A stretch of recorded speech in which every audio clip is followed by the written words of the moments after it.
응, 응, 응. 응, 응, 응.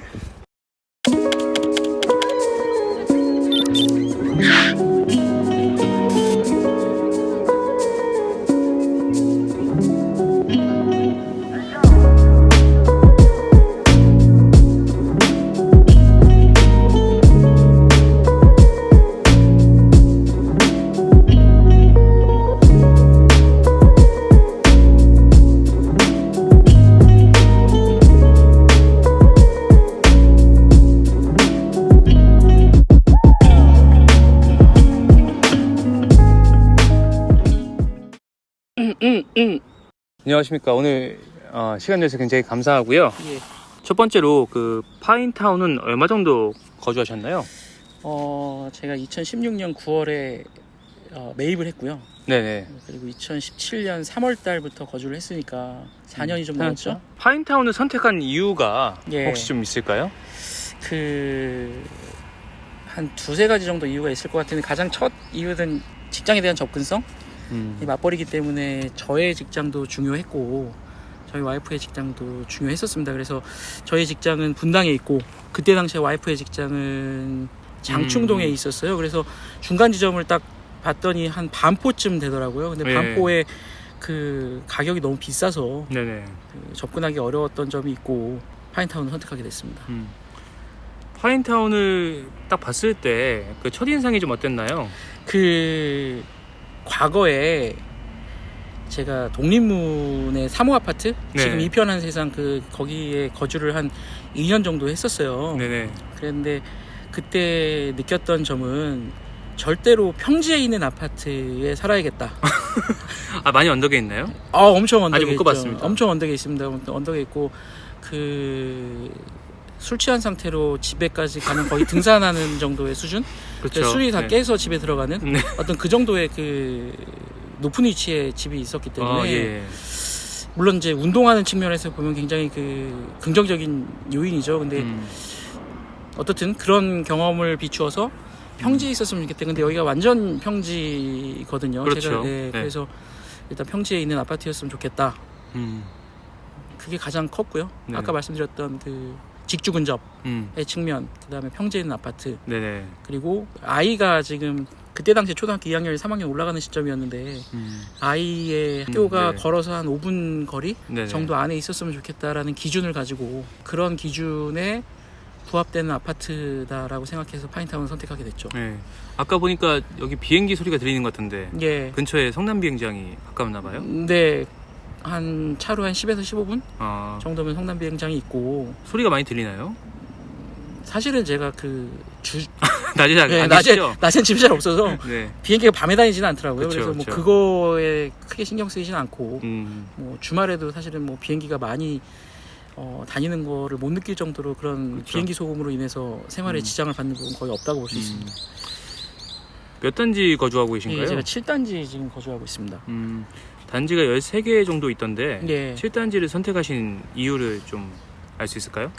단지를 선택함에 있어서 물론 가격적인 요인도 있긴 하겠지만 장지역, 그러니까 지하철역에서 가까운 게 가장 큰 기준이었어요. 근데 장지역에서 가장 가까운 단지가 8단지, 9단지인데 8단지, 9단지는 다 24평으로 구성이 되어 있었습니다. 13단지도 가깝잖아요. 근데 13단지는 그때 당시 고려 대상이 아니었고, 그게 왜냐면 이제 그런 선입견이 좀 있었어요. 외곽순환도로에서 너무 가깝다는 부분. 네네. 그리고 분당수서를 자주 왔다 갔다 여기 살기 이전에도 이 인근을 지날 때 약간 하수 종말처리장의 냄새가 있을 수도 있다는 그런 우려가 있어서 네네. 13단지는 고려 대상에서 제외를 했고, 네네. 그래서 5단지나 7단지가 장지역에서 제일 가까운 파인타운의 단지였고, 30평대고. 예, 30평대고, 그리고 4단지도 고려를 했었는데 4단지가 그때 당시에 매매가 기준으로 한 4천만 원 정도가 저렴했었어요. 네. 근데 지하철역에서 거리를 감안했을 때 4천만 원이 싼 게 아니고 4천만 원이 더 비싼 게 아니다라는 판단을 해서, 그렇죠. 그래서 7단지를 선택을 하게 됐습니다. 살아보니까 어떤 단지가 좀 좋아 보인다 이런 게 있나요? 제 기준으로는 어떻든 지하철역에서 가장 가까운 단지이기 때문에 지하철역에서 가까우면서도 30평대로 구성되어 있는 5단지 혹은 7단지가 가장 좋지 않나, 그렇게 근데 생각하고 출퇴근할 있습니다. 때 지하철 타고 가세요? 저는 차 타고 가는데 저랑 같이 사는 저희 네. 와이프께서 지하철로 출퇴근을 하기 때문에 그리고 저희가 그 전에 네. 양평동에 살았었어요. 양평동 거성 아파트라고. 네네. 그게 이제 24평 아파트였는데 그게 지하철을 이용하려면 당산역을 이용했었어야 됐습니다. 근데 네. 당산역까지 양평동에서 가려면 마을버스를 탔었어야 됐어요. 그래서 예. 지하철에 가까운 게 가장 큰 고려 사항이었죠. 살아보시면서 느낀 좀 파인타운만의 장점이 있다면 어떤 게 있을까요? 일단은 대단지라는 점, 네. 대단지로 인해서 이제 파생되는 효과들이 관리비의 요인들, 관리비가 좀 저렴한 부분이 있고, 그리고 대단지이기 때문에 아파트 관리에 대해서도 굉장히 많이 신경을 쓰는 것 같고, 네네.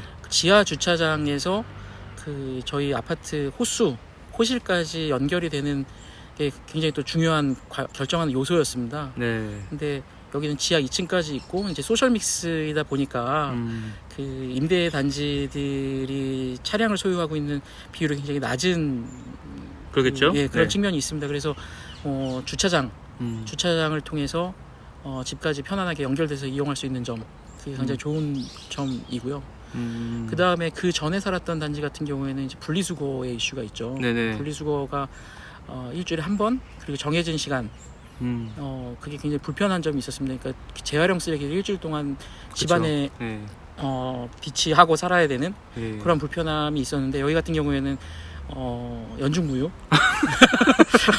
네, 연중무휴 그 자기가 원할 때 네. 언제든지 뭐 분리수거를 할 수 있는 여건이 마련되어 있기 때문에 그런 부분이 굉장히 편하고요.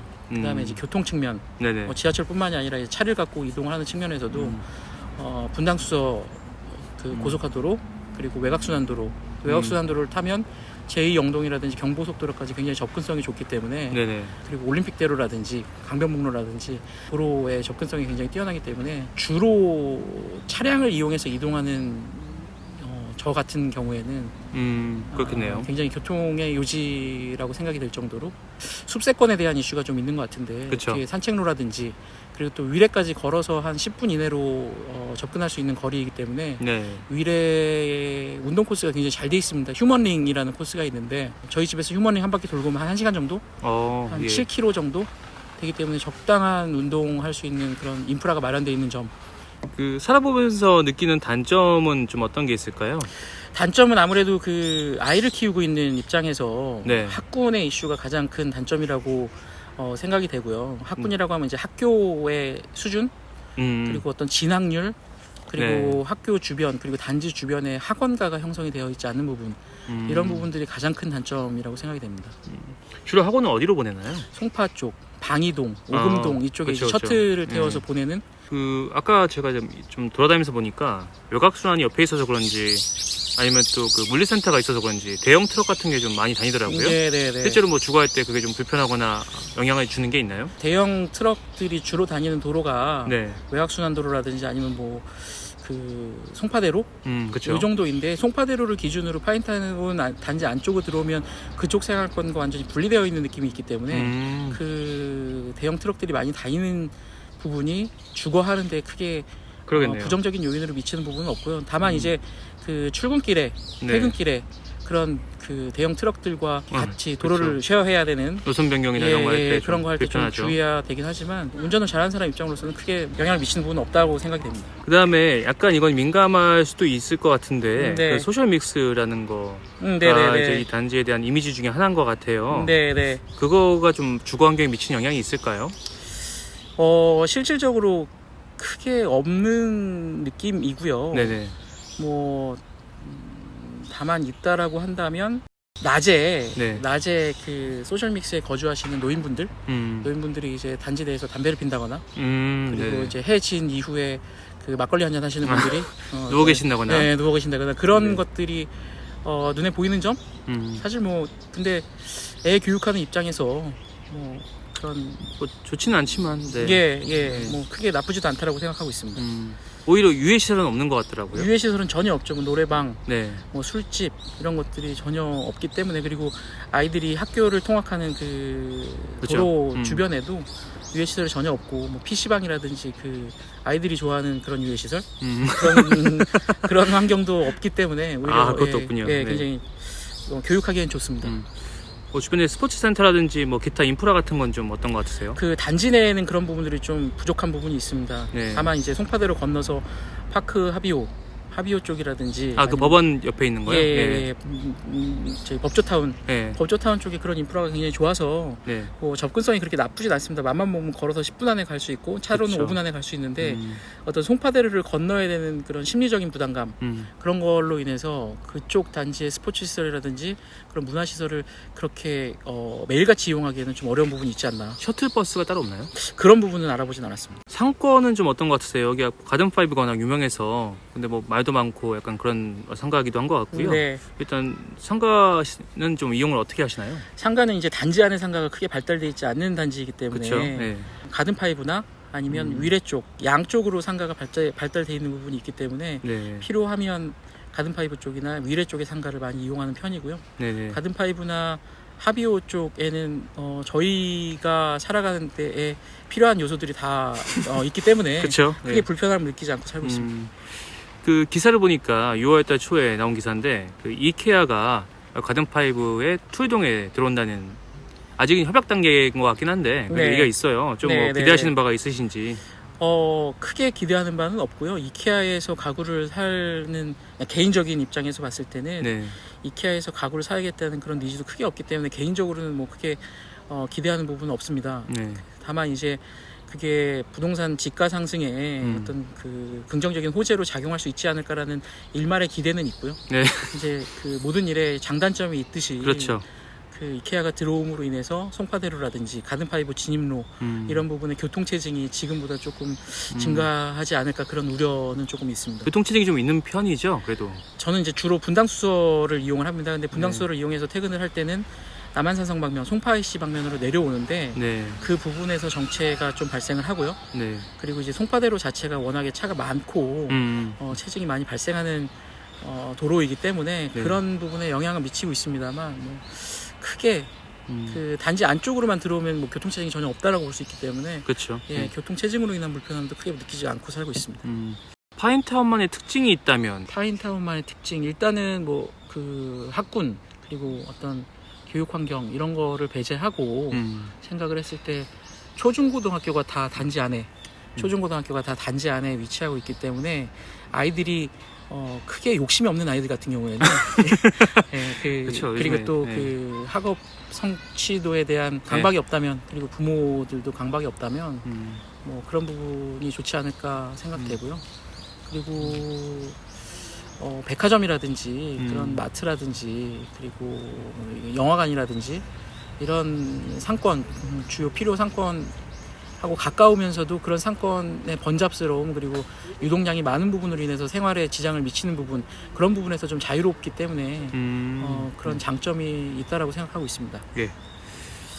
네, 마지막 질문입니다. 네. 그 다음에 이사 가고 싶은 아파트가 있다면 아무래도 그 사람이 자꾸 강남 지향적으로 되는 것 같아요. 그러니까 네. 강남까지는 아니지만 그래도 잠실 조금 더 북쪽으로 올라가고 그러면서도 학군이 조금 받쳐줘서 아이가 중고등학교를 다니는데 네네. 혹시 생길지도 모르는 그런 학업 성취도에 대한 욕구 그런 것들을 충족시켜줄 수 있는 아, 현재는 요구가 크지 않은 상황이. 네, 별로 크지 네. 않고 부모도 그런 네. 욕구가 크지 않은 상태이기 때문에 이 그쵸. 단지가 굉장히 예, 저희한테 적합하다라고 생각하는데 네. 이제 중학교 진학하는 아이를 가진 입장에서는 학업에 대한 욕구가 있고 그 다음에 그 본인이 어떤 포텐셜이 있다라고 한다면 그런 학군이 좋은 단지, 학군이 좋은 지역, 강남이라든지 대치동 혹은 뭐 최소한 잠실까지라도 요즘에 집 살려면 허가 받아야 되는데. 그렇습니까? 아, 기사 안 보셨나요? 예, 마이스. 별로 이렇게 그 부동산에 관심이 많이 없어서 네. 예, 그렇습니다. 알겠습니다. 오늘 긴 시간 동안 네. 이렇게 인터뷰 해주셔서 감사합니다. 네네. 네, 감사합니다. 네, 고맙습니다. 오늘은 송파 파인타운에 거주하시는 분의 주거 경험을 인터뷰해보았습니다. 직주 근접과 평지, 교통 편의성 그리고 주변 산책로까지 다양한 장점을 가진 단지인 것 같습니다. 유해시설은 없지만 학군과 교육 환경 측면에서 고민이 많은 학부모의 이야기도 들을 수 있었습니다. 단지 영상이 궁금하신 분은 임장 영상 참고해 주시고요. 다음 영상은 파인타운 거주자께서 가고 싶어하는 잠실 엘리트 단지를 보여드릴게요. 많은 기대와 시청 부탁드립니다. 감사합니다.